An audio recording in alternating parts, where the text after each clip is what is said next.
Hello. Hi, Katie. How are you? Oh, I'm good. So, Any vacation plans coming up? oh well, I'm gonna forego summer vacation and just go to Arizona for the awards banquet Mhm. in November. And so gonna Long gonna time. do that instead. I'm bringing my sons, two of my sons with me. So Okay. that should be fun. So I'm going to mention that in the intros, but 'cause I Okay. want to get people interested in going there because we're doing something different this year. So I hope people like it. But how you been? I've been Hello. good. We returned from Germany. Hi, Oh yeah, Liz. where were Uh, you in there? Where uh, well, my folks are from the Munich Munich? area, Yeah. close by, small village, and we also hopped over to England and saw Hadrian's Wall. Oh, And nice. yeah, that was good. It was always something I had wanted to do. So we Uh-huh. did a little bit of hiking and saw a lot of history. Really Oh, great that's museums. good. Yeah. Oh, I would love to go back there. We did that one year. We spent 6 weeks with my mother-in-law and oh, watch out! Just a Mhm. second. I've got my alarms on to remind me that I can't forget. I always put analog clocks Good. just to make sure that Yeah. there's no way Mhm. that I'm gonna get distracted Yeah. with an email or something. But that So, one year, mhm. we spent 6 weeks in Felbert, and we stayed with my mother-in-law, and then we took a side trip to England, and we Yeah, saw Hadrian's Wall. We saw all the special, nice. things, and that was really nice. We Mhm. took a Mhm. train from oh, gets it. Where's the harbor? Some harbor that we went on the ferry to go to England, and then we came by train to London and saw the Tower of London and everything too. And so we explored the whole Yeah, area. That was, I mean, it's I'm talking fascinating. decades ago, so it's Okay. been a long time. Well, are you going to Germany anytime soon? I'm Because not, but his. my son is coming back on August Mhm. 2nd. Okay. So Oh. he's been there for he's been there for 2 years now. And and he got his German Mhm. citizenship while he was there, so that Mhm. was nice. He was really happy to have dual Mhm. citizenship through his father. Nice. Uh, but yeah, It's good. yeah, he's Yeah. finished with his Yeah. master's, and so Yeah. now he's coming home, and he's going to be doing remote working Yeah. with at my house for a while and until he gets his own place till he gets settled again. He wanted to stay in Germany, but his professor advised him to come Uh-huh. here to make more money in order to get enough money to buy a house there because hmm houses are so expensive in Germany Yes. Uh-huh. and the wages are not quite as high. So he said hmm you'd be better off working for a few years in America hmm and then, making the money to do that. So anyway, that's what he's Yeah. planning to do. hmm Okay. But Yeah. Well, it's always nice to go back and forth. Just yeah, reassure yourself it's still there. yeah, yeah, that's true. That's true. Yeah. Yeah. Yeah. It's good. Is Bernd coming? Yeah. Yeah. We talked yesterday. Yes. Uh-huh. Okay. Yeah. Yeah. So that'll be good. I usually start right at 1 o'clock, so we've got a few minutes yet, Yeah. just to make sure everybody gets in, because usually there's a hmm lot of people that come in right at the right hmm time. Hi, Robert. Hi, Lynn. Hi, everyone. Diane. So yeah, we're gonna get Martina, I see you. Well, I don't see you. I hear you. I know you're there. hmm But yeah, this has been a crazy summer with the contest is winding down, so Yeah. I'm glad that's finally uh, I'm just waiting now That's for a few last scores to come in, and then we're gonna have hmm that work done. And then I'm hmm gonna work on hmm the magazine, the literary magazine, the awards magazine. I'm gonna be doing that before I go to uh, Phoenix for Yeah. the awards banquet. So we'll be there a week. I'm taking my both my sons, so they'll be attending the awards banquet too. Okay. We'll But meet them. They'll yeah, speak. Yeah. that'd be Do they great. Yeah. both speak German? Only one. Only one. The Okay. other one actually did take 2 years of high school Yeah. German, but he's Yeah. forgotten a lot of it. Yeah. So, All right. but the one just got his, well, I don't know that you would say they speak like a native. They don't speak like a native. They probably hmm speak. But the one son, the one that's living in Germany, he just got his B1 certificate for hmm language. So hmm he's conversational, but he still makes mistakes. Uh, and Well, I'm about A2 level, so I'm not as good as he is. but you're good. I mean, I Uh, can tell from our emails. I can make myself understood, but I Very sound like good. a 6-year-old. But I can pretty much say what I want to say, if I have to. And I can pretty much understand other people as long as hmm they don't hmm speak too fast, because some Germans speak so fast that everything runs over me. But hmm if they speak slowly, then I can understand anything. Yeah, pretty much. So anyway, ah, hello, Daniel. Okay. Yeah, we got about 4 minutes before we start. And we had about, I think 27 registered. So, hi, Bernd. Yeah, so that'll be good. And I'm just gonna say a little blurb about the awards luncheon, and then I'll introduce you guys, and then after that we'll start. So, Good morning, this is Bernd. I just joined. Happy to. hi, how are you? Good. How are you? Thanks for having us. Oh, that's great. Yeah, I'm so glad to be doing this because research is a topic that we haven't explored in our Zoom workshops, which we should have, but we haven't done that yet. We've done memoirs and travel writing and different things, but yeah, but research is a great topic, so that'll be good. Uh, okay, we're gonna just take a couple more minutes and uh,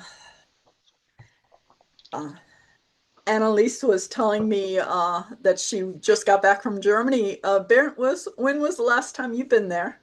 It's been 2 years, but my wife and I were planning to go back to Berlin in September. Oh, that's Looking nice. forward to it, yes. Oh, yeah. Well, Yeah. actually, so she's a born American, so a beautiful American girl that I married 28 years ago. She decided to learn German, so she got accepted to a German school, language school in Berlin on site with Oh, a special nice. program. So she's going to spend 2 weeks really intensively learning German while I'm have to figure out what I'm going to do during those 2 weeks. Oh, I'm sure you'll think of something. So, yeah. Yeah.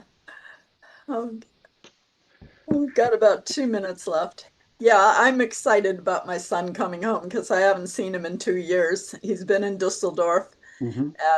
he's been at Heinrich Heine University, and and he was finishing up his master's there. And he was actually offered a scholarship at the Universität in Brandenburg, the Technische Hmm. Universität in Brandenburg. He was offered scholarships at both Heinrich Heine and Brandenburg at the same time, and it was a toss-up where he wanted to go because they both have good programs. But in the end, he wound up in Dusseldorf because it was close to his dad's.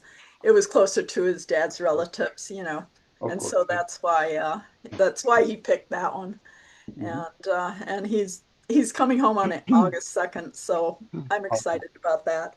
Of course. Uh, we're just about ready to start. And I think I will start. It's 1 o'clock according to my clock anyway. Uh, Hi everyone. I'm Kathleen Cook. I'm the president of Arizona Authors Association, and the Arizona Authors Association is a 501c3 nonprofit. We were established in 1978, and if you're not a member, we'd love to have you. There's only one thing I want to say before I introduce our speakers today, and that is that we're doing something new. Uh, we're doing something new this year for our awards banquet, our awards event, and it's going to take place on November 28th. That's the weekend of Thanksgiving, but we're doing it in the Musical Instruments Museum. Mm. And we managed to wangle them to give us discount tickets. And so the tickets are going to be included in the price. So not only will you be able to come to the banquet and the event, and it's going to be a brunch, and it's going to be a buffet brunch, so you can eat as much as you want. And then you could attend the event. Then you could spend the whole day in the museum if you want to. And it's a gorgeous museum. It has over 2,000 musical instruments from I think 200 countries, and it's a world-class museum. And so it's a combined price, so you get to do both. If you have relatives coming for Thanksgiving, that would be a great place to take them. They could eat with the banquet with us. They can stay for the event if they want, or they can go wander around the museum and meet up with them later. But it would be a great place to go. And it's a great place to network for authors because we have publicists, editors, publishers. We have lawyers who are specialized in literary law. And so there would be so many people to network with there. So uh, consider it. You can email me at info@arizonaauthors.org if you want more information about the banquet. Uh, anyway, so without further ado, let me get to the introductions. AnnElise comes from Munich, and she got a scholarship to the University of Texas at Austin. And since then, she's been uh, a correspondent for both German and American correspondents.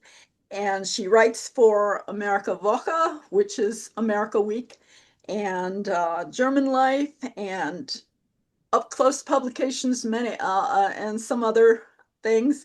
Her books, she writes in both English and German, and she's fluent in both. And one of her books, Celtic Stallion, I like that one. It was in our con. It almost won that that one year that you sent it. It almost won. It was like a half a point. But and Random Accident in Sector Noah, her daughter, I think your daughter illustrated that one, and that one's really cool. And but I like the Bandana series myself, and that one's cool.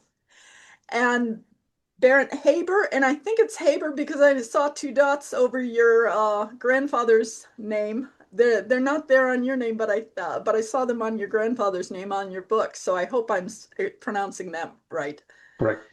Am I? Okay. Bernd Haber is from East Germany. He was born there after the Berlin Wall was erected, so he lived his youth in under communist East Germany. And after he got a master's degree from the Technische Universität in Schemenz, I think it's called. Mhm. And so I mangle Germans. Don't mind me. I speak it, but I mangle it. And then after the Berlin Wall fell, he in 1989 he made his way. Eventually, he got to Phoenix, and he lives here now in Phoenix. Mhm. And he wrote a book. He's written several books. One of them is about his grandfather Fritz Haber, and it was about his 16 months in an American POW camp. And that one I think we featured one month in our magazine. He's also, and that's why I think you'd love the Musical Instruments Museum if you come for that. But he's also the founder of World Strings Promotion, whose mission is to bring together people through the power of music. And so I think you'd love that. The coming I hope to see you there. I'm going to be there this November, so I would love to meet everybody at the Musical Instruments Museum. But anyway, without further ado, I'll give it to Bernd and Anna and take it away. Well, thank you so much, Katie, and thank you all for joining for this exciting session. I would like to share my screen to introduce the topic that we would like to discuss with you or present to you. It's about your writing books, as you all are authors, but also do a deeper dive into the research that goes behind the various stories. AnnElise will elaborate on her story, and I will elaborate a little bit more from my perspective, my grandfather's story. I would like to share my screen and go back to the poster that you all have seen in the magazine. 1 second. Can you see my screen? Is it? Yes.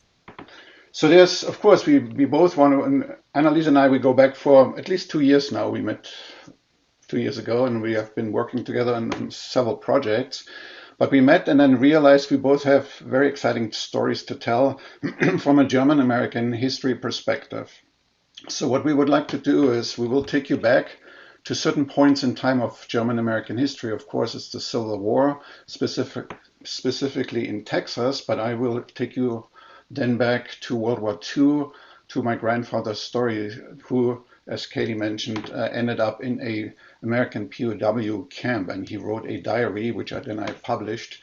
But there's two key themes that we want to address as well, aside from all the research and the input that went into these projects.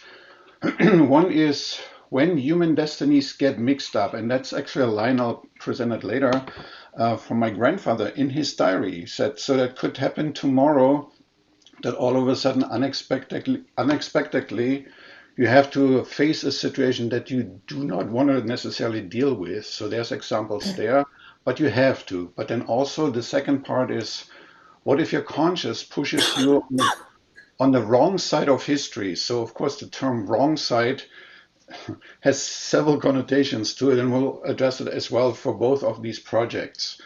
So before I hand it over to AnnElise, I wanted to ask you all, how many of you, if you can raise your hand or find a way to communicate, how many of you have any German heritage, or you're born in Germany, you grew up in Germany, or you went there for several years, or have family ties? Anyone?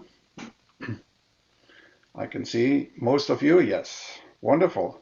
So there's some connection as well to your own life stories as well as your family stories.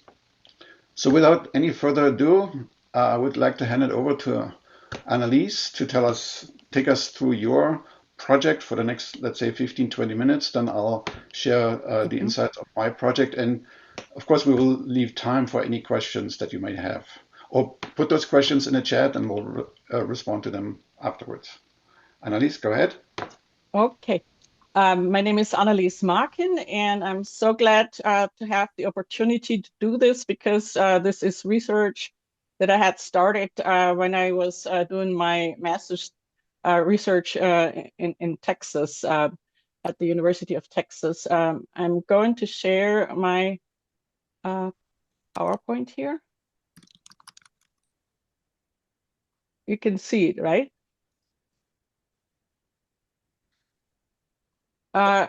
You can see my PowerPoint, right?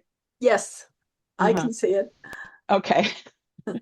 So this is about the terror that the German Texans went through in the Civil War. And needless to say, I had to do a lot of research into the dates and material culture and what have you. And for sure, the human destinies got mixed up, and this was based on the conscience, because the Texas Germans didn't think anything wrong with just voting their conscience when the Civil War started, and we will hear more about it. So this is about me. I'm born and raised in a small Bavarian village. Grew up with Bonanza, country music, Karl May. I might have heard about Karl May. It was in a television series earlier, The Dark Winds. Karl May was mentioned there. And in the 80s and 90s, I got to write two master's theses in Texas. My first thesis is about the German ethnicity, uh, considering a material culture, language, heritage. And the second thesis was a photo documentary about the New Braunfels Schützenverein, which is the oldest continuing Schützenverein in the United States.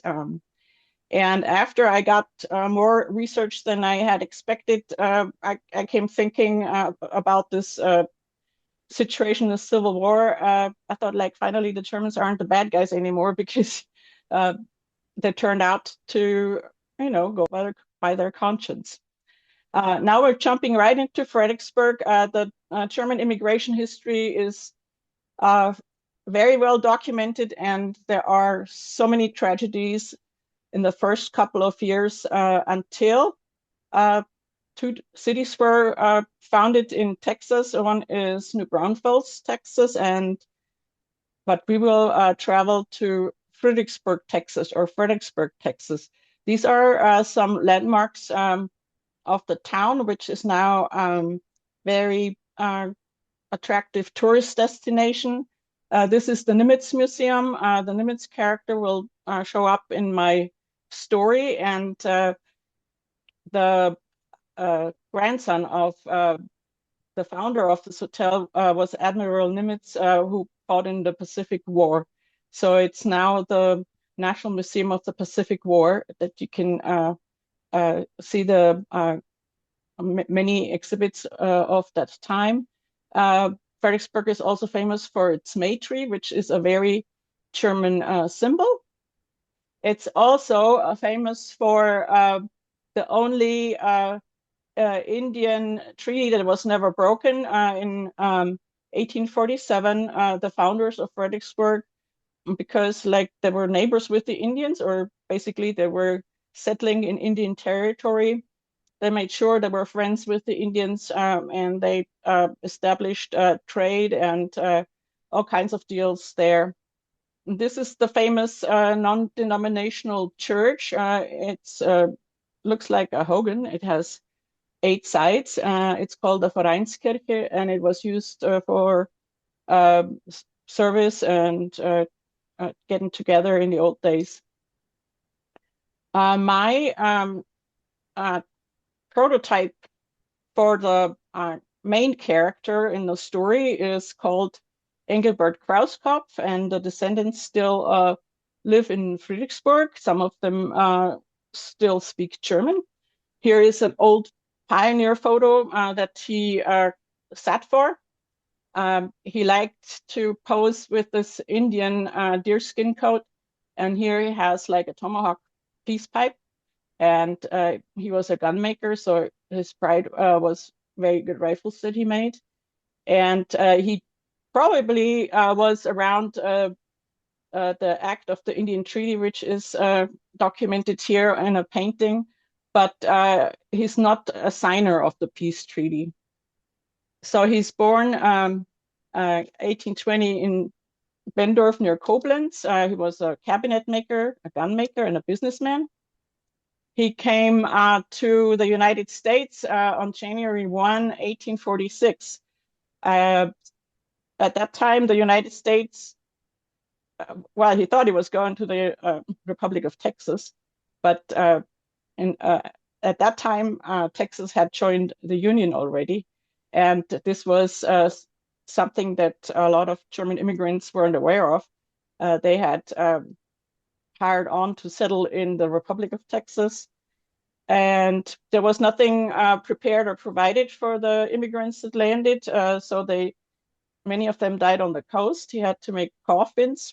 And he reaches with the first wagon trek the Pedernales River on May 8, 1846, and that's when Fredericksburg was founded, and he witnessed the Indian Treaty in 1847, and he had 6 children with a lady called Rosa Herbst.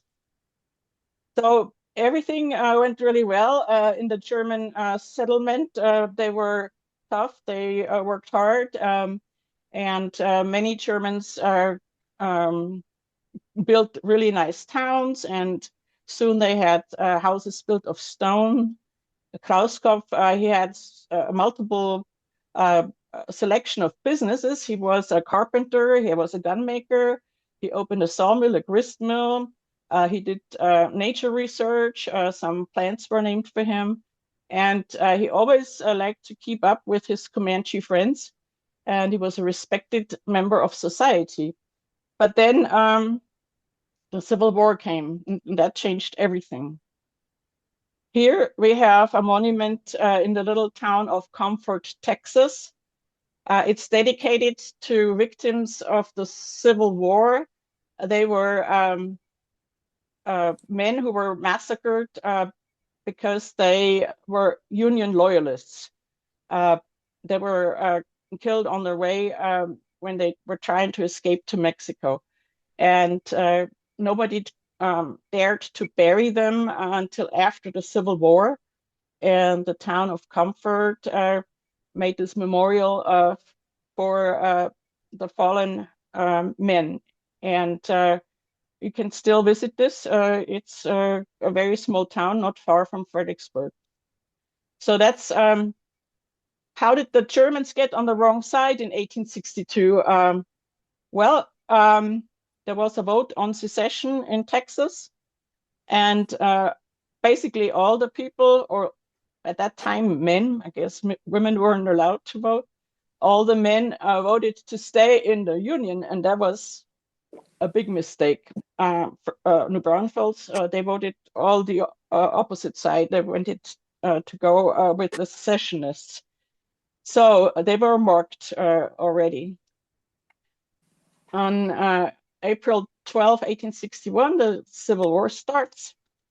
And then on May 30, 1862, martial law is imposed on Gillespie County. And that's because there were declared Unionists because they had voted for the Union.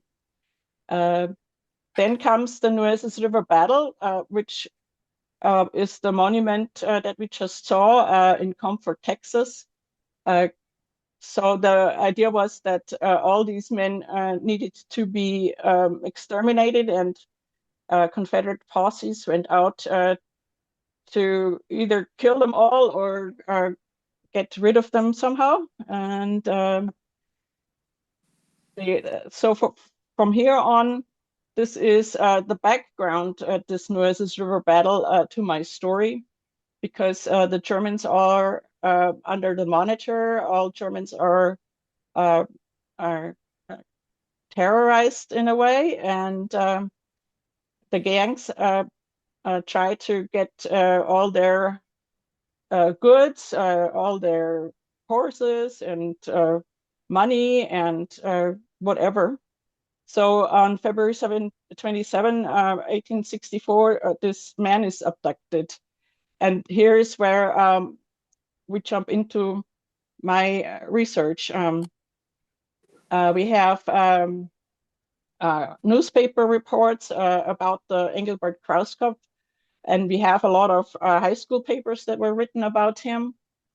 We have an interview with Krauskopf's daughter, Amalia, in a San Antonio paper in 1934, because at that time there was the real connection to somebody who knew him in person. And it's very interesting how she describes the gun cap factory. They had to make ammunition in the Civil War just to defend themselves and go hunting. And then we have interviews. I did a lot of interviews with still living descendants and keepers of the Pioneer Museum.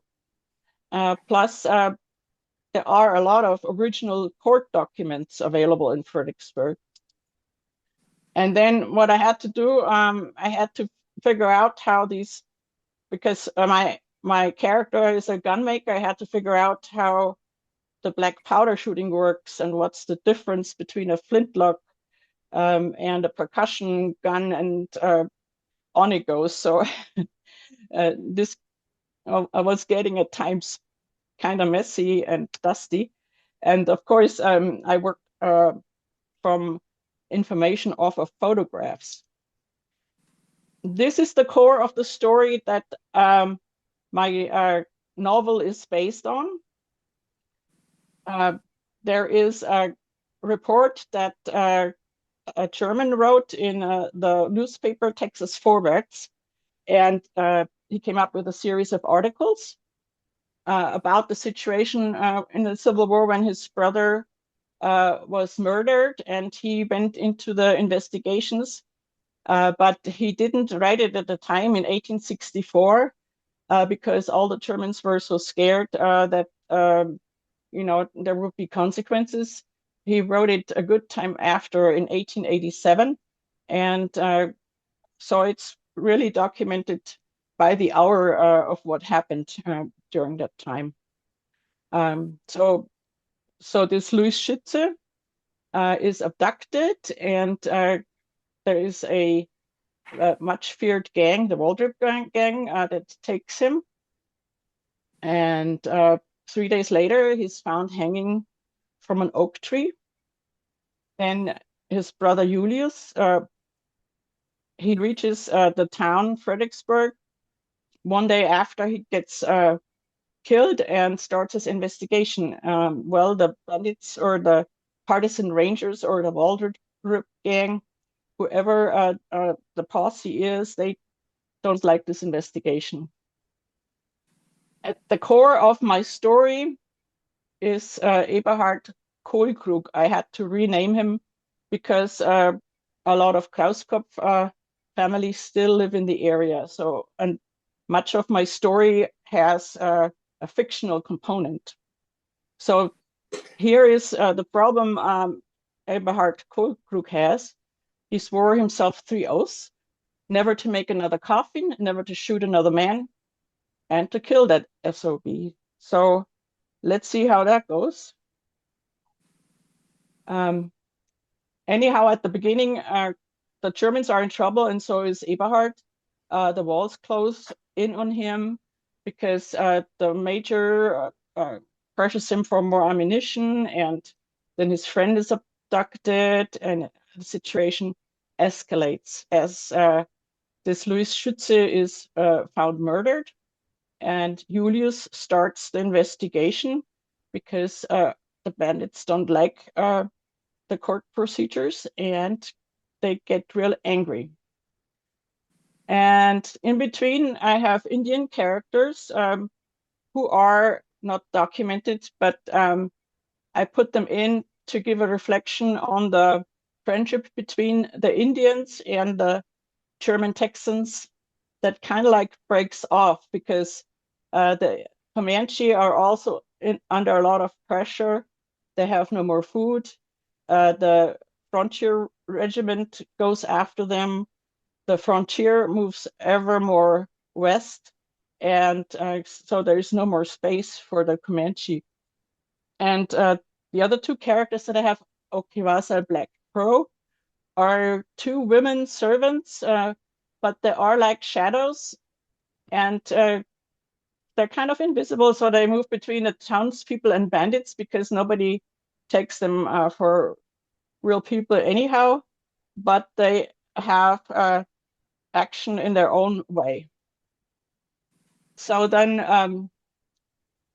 the story continues that Julius escapes, who was doing all this court investigation and tried to bring the bandits to justice. But then the bandits, these partisan rangers, go really crazy. So they murder more people, which is another massacre around the town of where Luckenbach is now. So how did the human destinies get mixed up? And my research and all the information that I brought together, I came to the conclusion because the Germans in Gillespie County voted wrong, and that was civilian duty that they felt like they had to do because they had, in the first place, uh, sworn an oath to the Union, right, or to the United States. And here comes a set of chicaneries.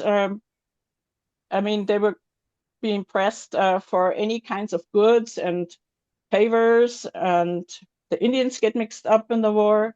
Krauskopf is called a traitor because he gives his ammunition rather to the home defense than the army.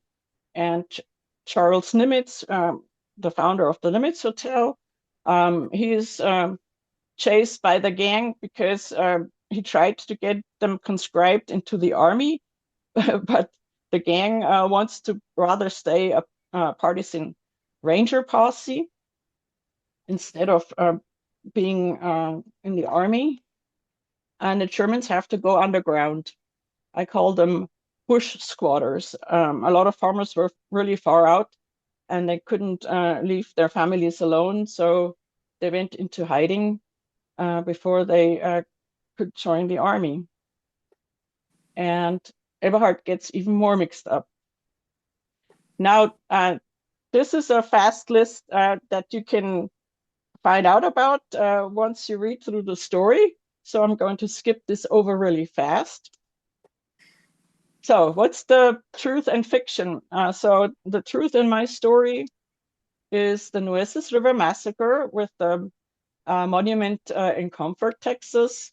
I kept it to the timeline of 3 weeks, the historic timeline, February and March, when Luis gets murdered and his brother investigates.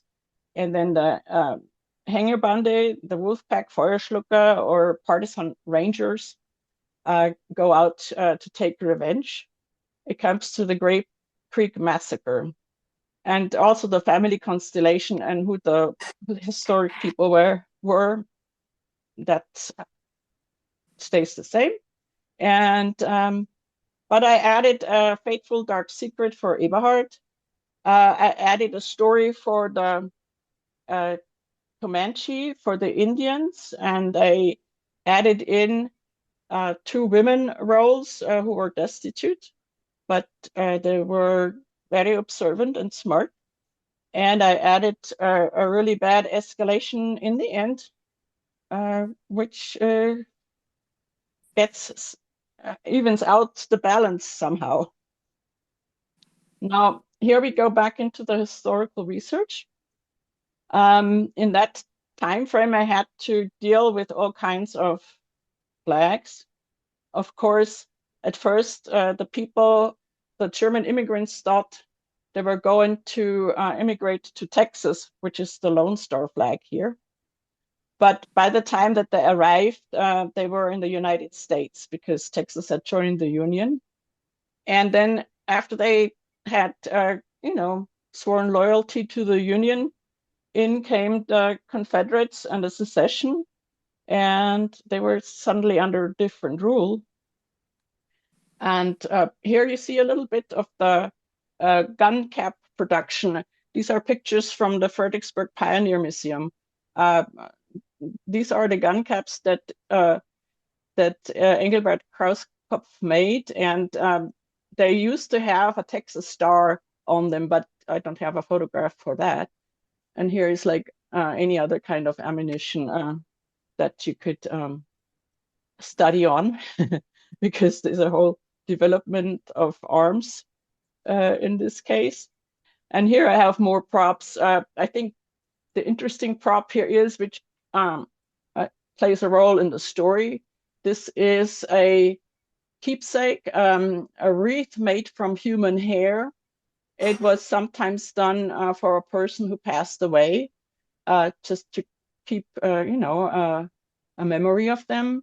And sometimes it was done by the people was given to the pioneers from the people in Europe, so that they would always remember their family that they left behind, because chances were they would never see them again.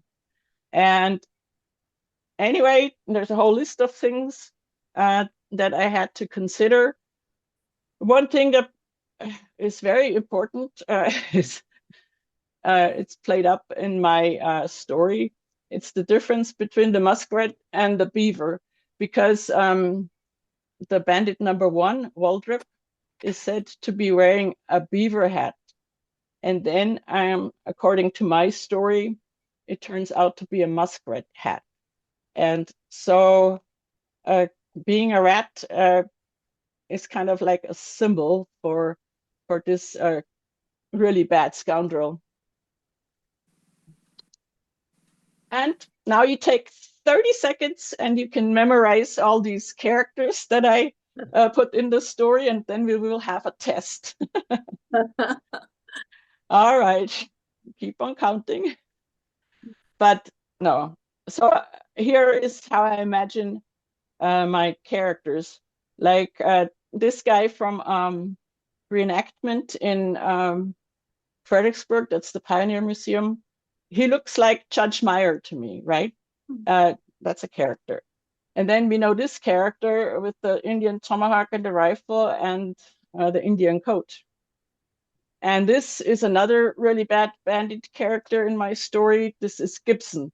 He's a brute that just follows his boss's orders and has like some fascination with killing. And this is the original coat that Engelbert Krauskopf got taken a picture in. And I took this picture in the 90s, and I asked the Fredericksburg Museum what happened to it, but they will never say really for sure what happened to it, because it's not on display anymore, and I have to still find out. And here is a very interesting picture. This is the 150th anniversary of the Indian Treaty in Fredericksburg, and the Comanche came to celebrate with the German Texans. And it's probably the only maypole where you have Native Americans as an image on it. And that is very unique about Fredericksburg. Here is more characters.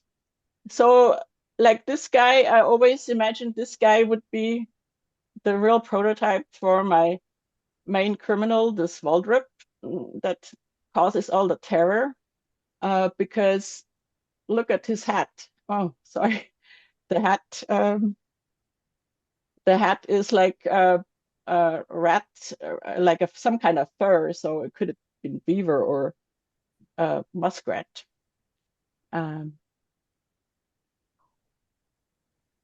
So here we go. There's like Germans really had enough reason to be scared, because worse things than in Fredericksburg, Texas happened in other towns, and they had to really go undercover and play it very low.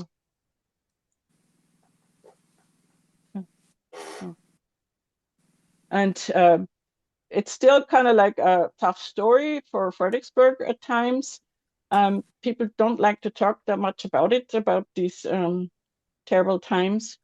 And mostly, time heals a lot of wounds. Here we have Krauskopf, Victor Krauskopf. I took this picture in the 90s. This is Engelbert, who we saw before. This is Engelbert's son. And then there would be an Edward Krauskopf, which on a picture I don't have, and that's Victor. And they had a John Deere dealership at the time. And one of the Krauskopfs, this is Linda Langerhans, born Krauskopf. She was for the longest time mayor of Fredericksburg, and she's still very active.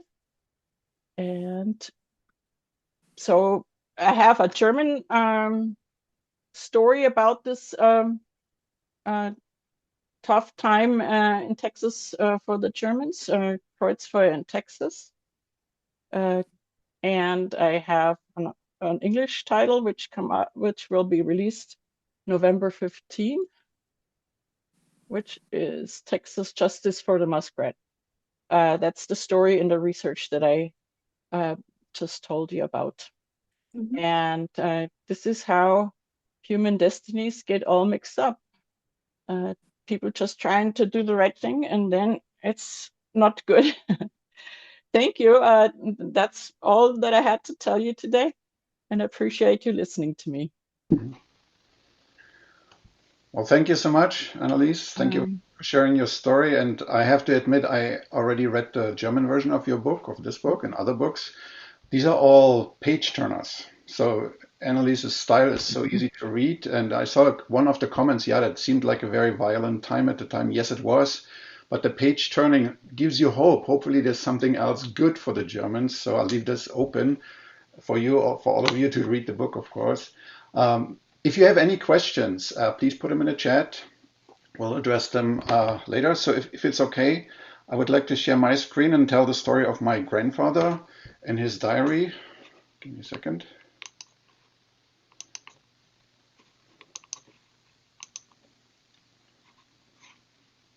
Can you see my screen?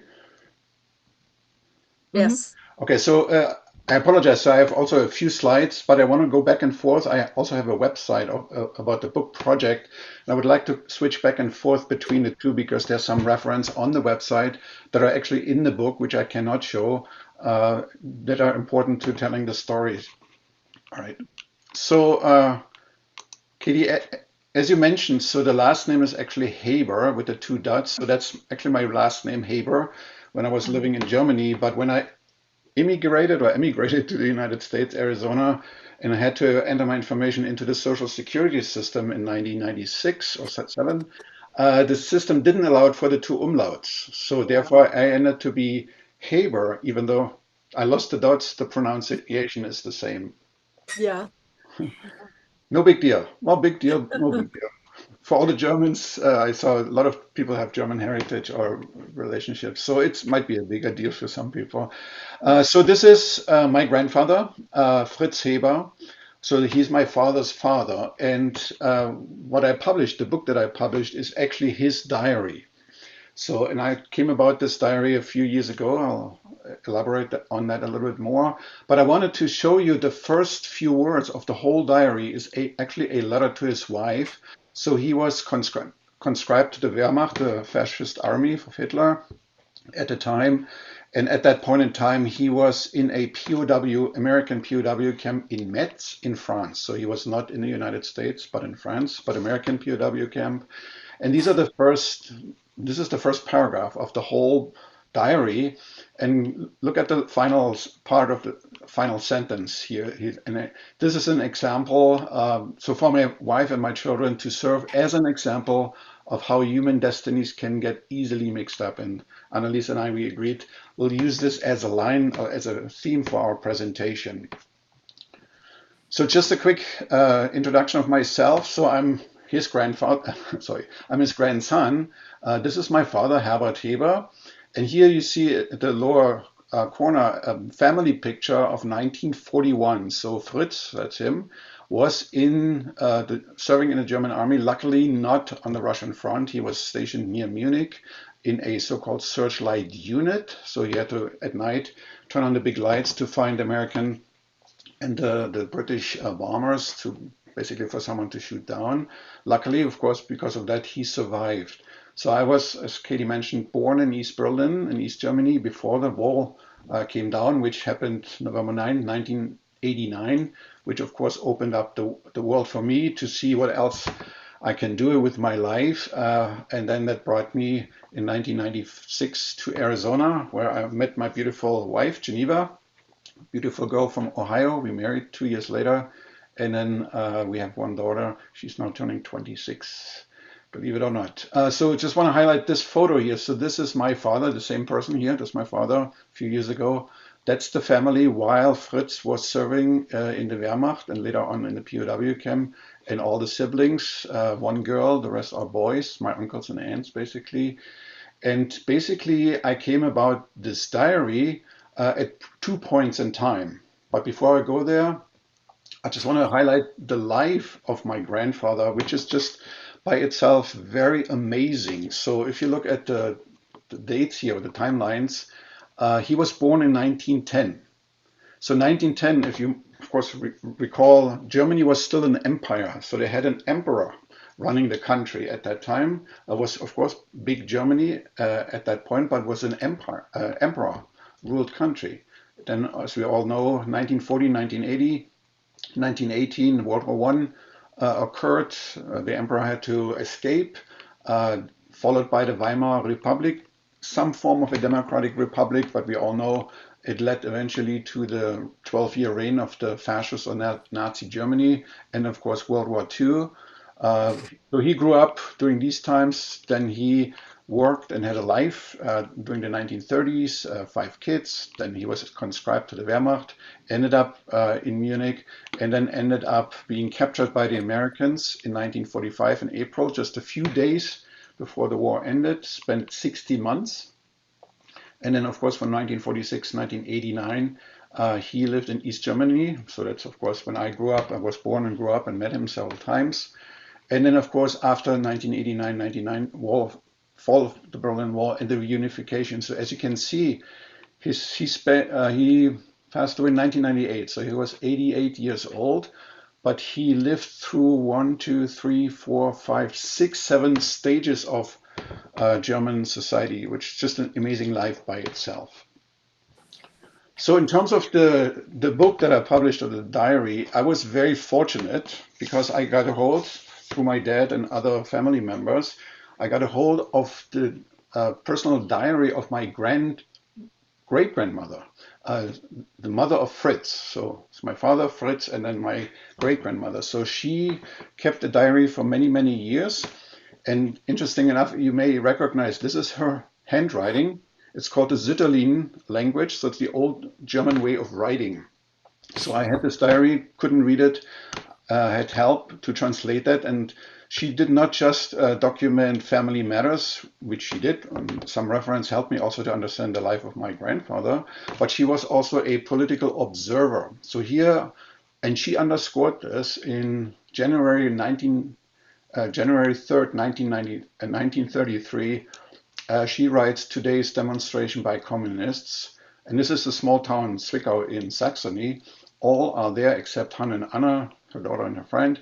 Hulda, another friend, writes that they also voted for the communists. And this line that I highlight here, she says, "Therefore they cannot blame one another." So talking about ending up on the wrong side of history, again, we can debate the word wrong, but they made a decision, and the whole family, my grandfather Fritz and his 2 brothers, went onto the street to protest the fascist regime that had been just voted into power. And there's other references there. So I was very happy and fortunate to have that diary in my hands. And I have this original diary. But then I was in 2020, I visited my father for the last time before he passed away. And he said, "So, Bernd, here's this diary of your grandfather. Do you want it?" I said, "Well, of course." I knew about it because and this is my research, when my research actually started, in 1990, when I sat down with my grandfather for 3 hours and I interviewed him about our family history. And I have a 3-hour recorded interview on cassette tapes, which also helped me to get some references to the diary and his life and my father's life. And that at that point in time, he had shown me this diary already. At that point in time, he allowed me to read it, but I had to give it back, and then disappeared for the next 30 years. I just want to highlight, so if you can see the page here, and actually let me switch over to the website. So here's the website about the whole book and all, references and basic backgrounds and so on. I just want to show you how lucky I was, because his handwriting, if you can see it, is so clear. So it's already a novel, 100 pages of diary. And as far as I know, during his captivity, he wrote on a little piece of paper his memory. And when he came home exactly 80 years ago next month, he sat down and wrote it all down in a beautiful 100-page document, the original diary that I was able to use and then to publish. I want to also highlight, if you are interested, I'll send out the link to the site, is I have excerpts from the interview that I conducted with him, again, my research, where he talks about certain episodes. And there's 3 episodes on the website. If you click on these pictures and turn on the closed caption, it looks like this. For example, how he managed to send a letter from the camp in France to his home, to his family, so they knew he's alive. And then my dad and his wife, Linda, they responded. I come back to that in a minute. This is an amazing story. Or how he ended up in a shooting squad during the Wehrmacht time and what happened there. So there's the original him talking in German, but you can read the subtitles to follow the story. So going back to the diary, basically, ending up on the wrong side of history, so to speak, but also in terms of the destinies that come your way, and you have to make a decision. So one of the moments for him, and I'm addressing the wrong side, was in 1934. So he was a 24-year-old man, started a family. He was working as a blacksmith, and just imagine, and I got this information also from my great-grandmother's diary, the police or Gestapo shows up at his working place, takes him into custody, put him into a prison. And for the next year, he has to spend a whole year in prison. In her diary, she writes, I had no idea where he is, if he's still alive. So she started to go to police. Eventually, they told her he's in prison. It's no big deal, so to speak, but for the next year. But the interesting aspect I learned, and this is also the research that I did, is I'm going back to the page. If you go to all the documents and photos, they're all in the book, of course. There's one document which I received from family members. It's a little small to read, but when he was released from that prison near Zwickau, in the upper left corner you will see it says Konzentrationslager, which means concentration camp. So there's a debate in the world whether Hitler started with concentration camps early on. Of course, at that point in time, there were not yet the killing machines that we all heard of, through the Holocaust, but they had already concentration camps where they, of course, captured the communists and socialists and anyone who did not agree with them. So that's an interesting finding for me, which I did not know existed at that time. I knew he was in prison, but not in a concentration camp. So that's one of the cool stories. The shooting squad, again, here's the link to the video, and we're happy to send AnnElise as well, right, our presentations to you all if you're interested.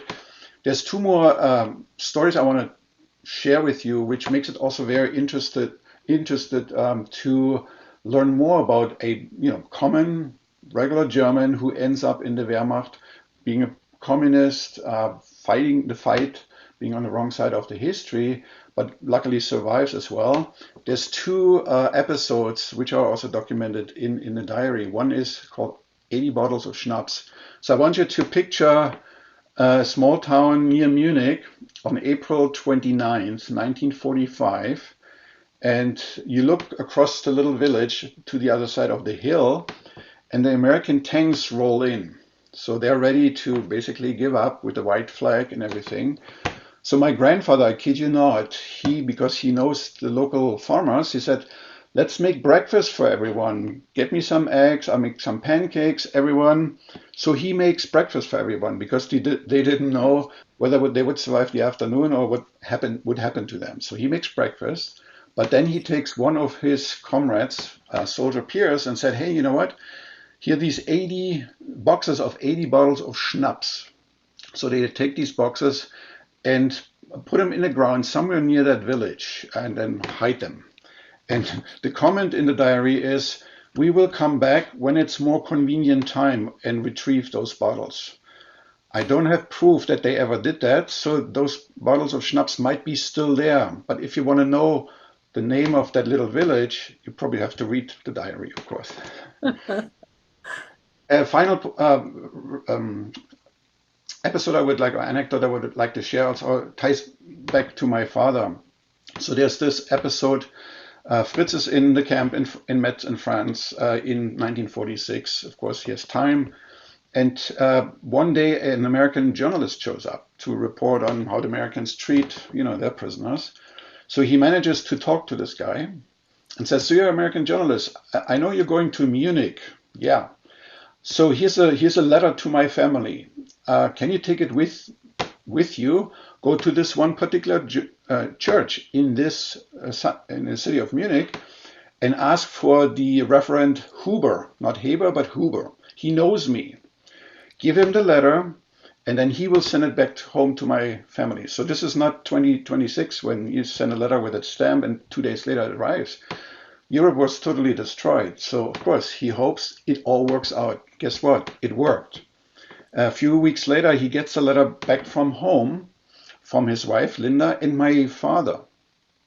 And my father writes one paragraph in the letter asking him, because my father is now 15 years old, "Dad, I need to help me. I need to make a decision on what I will become in life. There's three options. My teacher in school says I'm really good at acting. Maybe I should become an actor." Okay. Second option is, because our family is also a mining family near Zwickau, there's the coal mines, should I become a miner? Or third, I started to work with the local journalist newspaper. Maybe I'm quite good with German. Should I become a journalist? So Fritz, my grandfather, responds, and the letter is available, and he talks about it in a diary. He tells my dad, "No, miner, absolutely not. You're too weak for that. Acting, who needs acting at this time?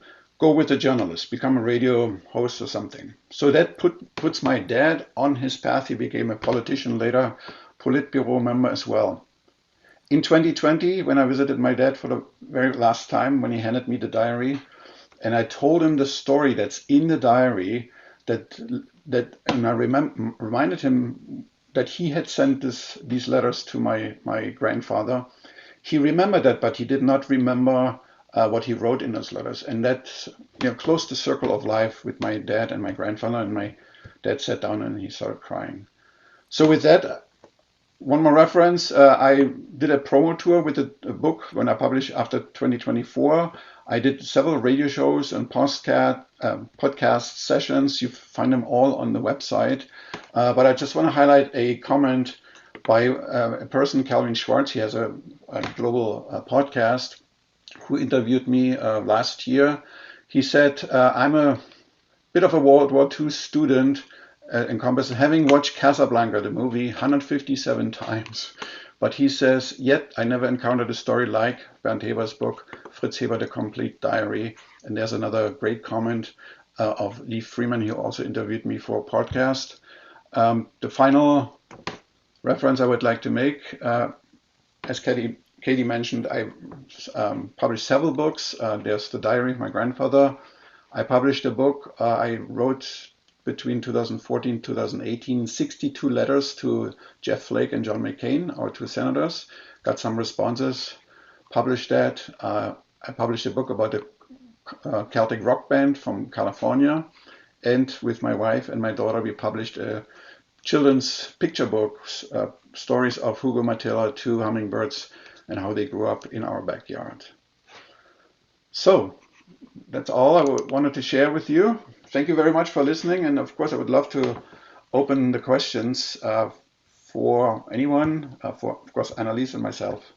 Thank you. One thing I would like to know, Anna, you mentioned that you did research with court records. How hard is it to get court records? In Fredericksburg, it wasn't hard at all.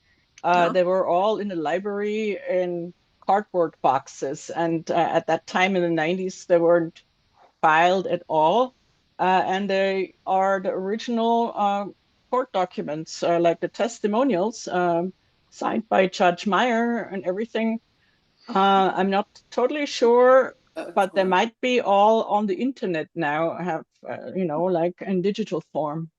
Uh-huh. At least you would be able to get them all in Fredericksburg at the Pioneer Museum. Okay. Okay. That's good. Yeah, because I But wouldn't have thought of the court records and that, yeah, because sometimes you think of those as being sealed, but they're not always sealed, especially the old ones. Then they should be easier to find than I yeah. thought. But I wanted to say about Bernd's grandfather, Fritz. Hmm. He seemed to be always on the wrong side because first he was in prison for being a communist. Then he was in the Wehrmacht and he got into prisoner of war. Uh, he got into prison with the Americans. And tell me if I'm wrong. Next. Later, he got accused for war crimes, in the Wehrmacht. And you can maybe say more about it. Oh, Yeah. that's a good point. So there's this story, as I mentioned, the shooting squad. Of course, he was ordered. There was someone who stole a loaf of bread during the war, and it's a war crime, and so he, as a soldier, was ordered to become a member of the shooting squad. So in the 1950s, after, of course, the World War II was done, he was now living in East Germany, and he was a member of the Communist Party at the time. But someone pointed out him, saying, so he was a member of the shooting squad. He killed someone, and back and forth, he was kicked out of the Communist Party. Yeah. So again, on the wrong side, and he never Yeah. got back. So it really bothered him for the rest of his life to get back and understand why do they kick me out. Yeah, that's just amazing. Yeah. If I can ask a question. Mhm. Hi, I'm Jennifer. Hi, Jen. I'm working on a biography of a wrongly accused man. And I have had a really hard time researching because the district attorney that was a part of it has died. The other attorney that was a part of it became a judge and does not return my calls. So, my question for you as a novice researcher is how do you start? How do you even begin when you're trying to find out what the actual truth is and dig into that? AnnElise, do you want to respond? I can. I have a pen uh, and paper. I'm ready. I would say you go to the court where the case was filed and Okay. start with that. And then at the time, there may be newspaper reports or police blotters or things like that. And the court records may have like names of witnesses, and then maybe you find some people who are still alive. Okay, so newspapers and then oh wait, what was the last thing you just said? When you find the court documents, you may have more Oh, sources or oh yeah, more witnesses. witnesses. Thank you. Yeah. Well, two of the men that killed the secretary, I'm not even kidding, I can't make this up. Um, I think were wrongly implicated, Mm-hmm. but I can't quite prove it. Um, Yeah. so okay, I was hoping There's for like some kind of roadmap yeah. to research because it's hard. Yeah. So every case, I guess, is different. And if it's a cold case, then now they say they have solved a lot of crimes with the DNA, with the new DNA procedures. Which But may be it's a high science. thing. This is like it's really convoluted, and I don't want to go into it too Mhm. much because I know we're talking about what your stories are about, which are very interesting. And I did not realize how far back this type of thing happened coming from German descent myself. Mhm. But this particular situation was over a land use right. The government wanted the land. The owner of the land didn't want to give it up, so they framed him for murder so they could take Mm. it. Hmm. So Jennifer, Uh, oh, sorry, finish first. no, I was just saying, like, you have a really good case, and I believe that you're on the Gotta right write down track, the cold but case. Thank but you. I forgot that part. but I guess every case has its own nature, So and I just don't understand how you can. Sorry, I don't want to like elongate. I just don't understand how you can be tried double jeopardy Mm. for something mhm. you just suggested. I mean, if I could walk out the door today and say to my neighbor, God, I wish that guy would die, and then he went and killed him, how am I implicated? Yeah, yeah, Um, good But it's a question. thing. mhm. And this man went to jail for the rest of his life because of that very thing. Oh, goodness.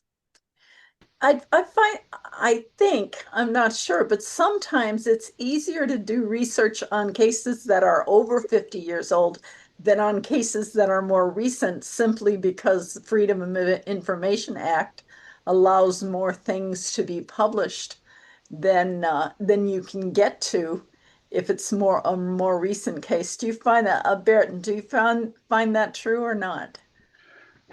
So in my case, of course, yeah, it's now 80 years ago, right, or even more. So I was very lucky in terms of also documentation that I needed. Of course, I did research about World War II and Saxony and Mhm. the jobs he had, but Uh-huh. my family kept photographs, documents in a big box, and I was lucky. One of my uncles gave it to me, scanned it in. So Jennifer, just give you an example, what wrongly accused. So when he was picked up by the Gestapo in 1934, they actually were after his older brother Otto, who had escaped. He had Oh, distributed leaflets, and he was hiding in Dresden somewhere. They knew he's in Dresden, but they couldn't find him. So they take his younger brother Fritz into custody Oh, and force him somehow or trick him into writing a postcard to this address in Dresden. It's a long story. And he really regretted that. And eventually oh, they find his brother, bring him to justice. So his brother has to serve a year or two in prison. So then they relieve him. So wrongly accused, right? But he didn't know until after the war. They figured out, and with letters and everything. oh. it's so hard to write. Mhm. Yes. It's been extremely hard, and I've been working on this thing for years. I already have my own novel that I've been working on, but then I was asked to write this, basically a memoir of a memoir, Hmm. uh, of Jack, and he wasn't even in his right mind when the whole thing happened. He'd been in a car accident, had a brain injury, Oh, gosh. Yeah. I would and like it to. was all a land dispute. And it's kind of like how, and the way I wanted to look at it is that if the small town mafia of Washington, Oregon, or Washington State is actually not the bad guy, but the government is. Mm. The government's the bad guy because they just wanted the land and they were willing to do whatever they could so they could put a stupid mall on this guy's property. Mhm. And that's similar in terms of the context of what we're talking about, right? Mhm. How could human destinies easily get mixed up just like Right. that? And the wrong, Yeah. not the wrong side of history necessarily, but maybe it's the wrong side of, again, wrong to be determined, wrong side of the situation or the instance, right? Basically. Hey, Yeah, and you don't Jennifer, know what's the right one. Sorry. Jennifer, I write historicals, and the very first place I go is YouTube. I needed to know about the St. Bartholomew Day Massacre, and I Okay. went to YouTube and I found that somebody had a beautiful 30 minutes that told me everything I needed to know. Oh, And wow. there's a place called Mr. Ballin, Ballen, that he likes to tell, these wild and bizarre stories. So Okay. that would be my first stop on any research. Not a book, not the library, YouTube. right Well, I'm there. not getting anywhere with the attorneys. I Yeah. thought for sure because the when the original court case took place, the attorney that was representing Jack then later became a judge. Hmm.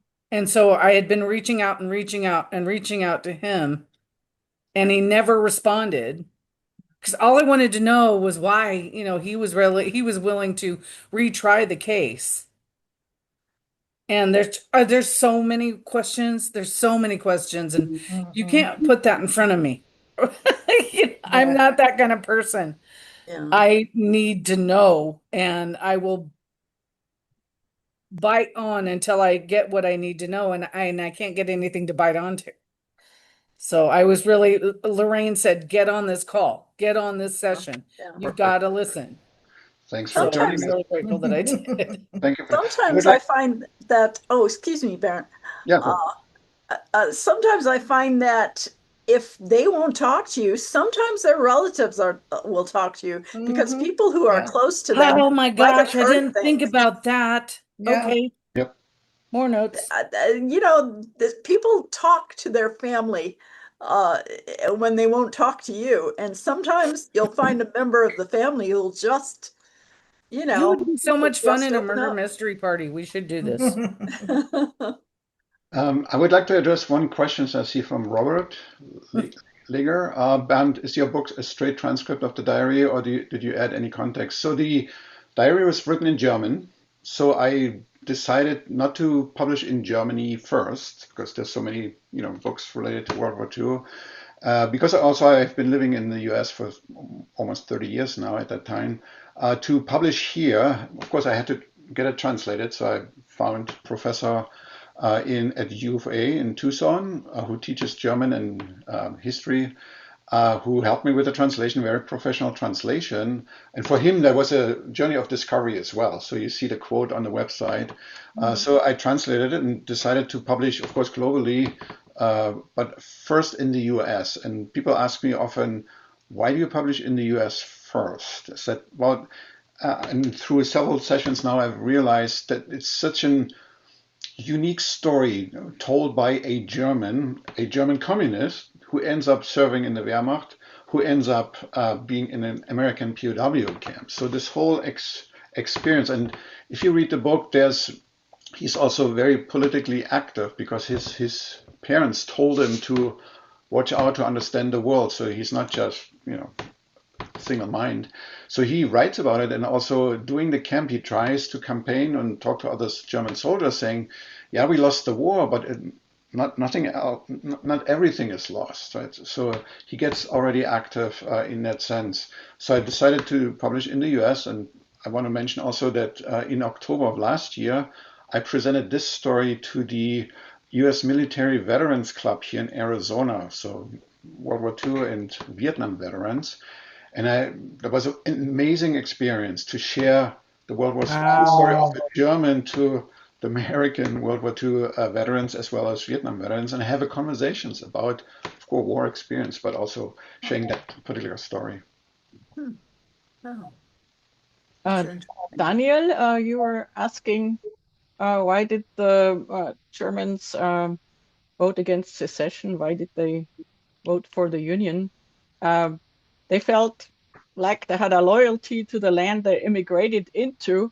It's something like they didn't want to be cut off from the land, from the nation. So that's what they identified with.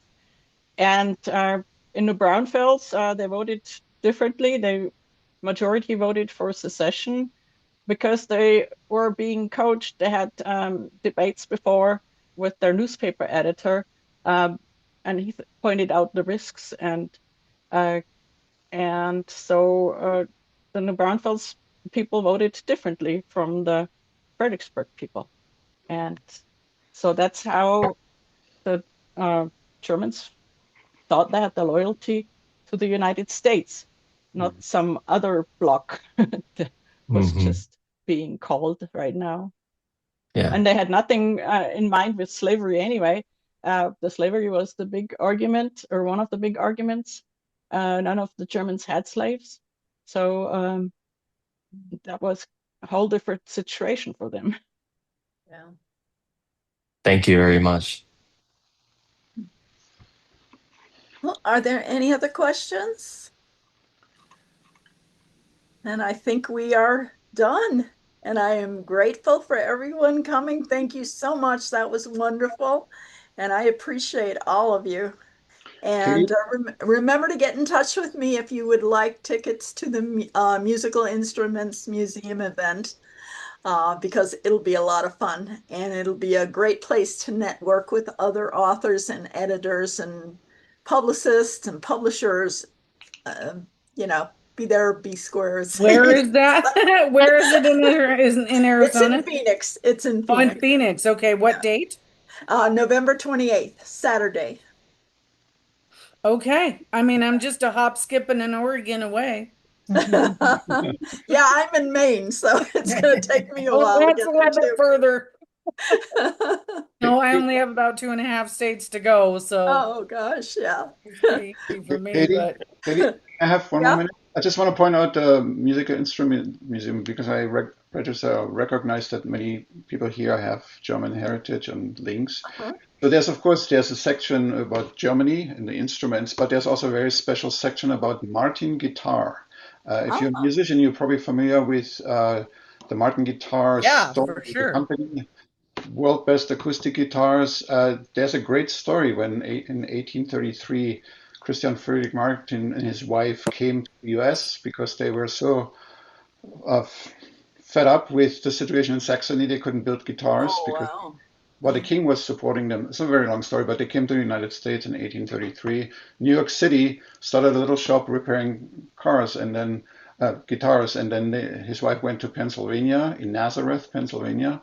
She said, "Oh, this looks like Saxony home. I want to move here." And then they started the factory. But there's a huge exhibition at the Music Instrument Oh Museum wow. that I Mark. love that it's called Nazareth because that's just such an exodus in and of itself. Yeah, yeah, Exactly. that's That's true. cool, Bernd. I didn't know that. Yeah, That's look it up. very cool.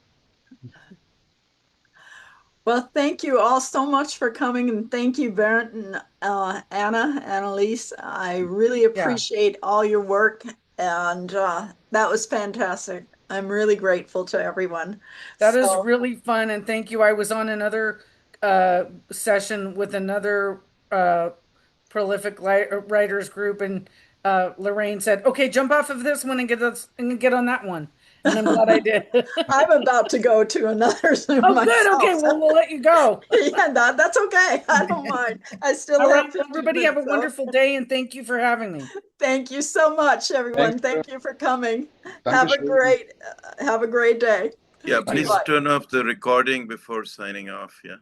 Oh, okay. Great. Thanks a lot. Thank you. Bye-bye.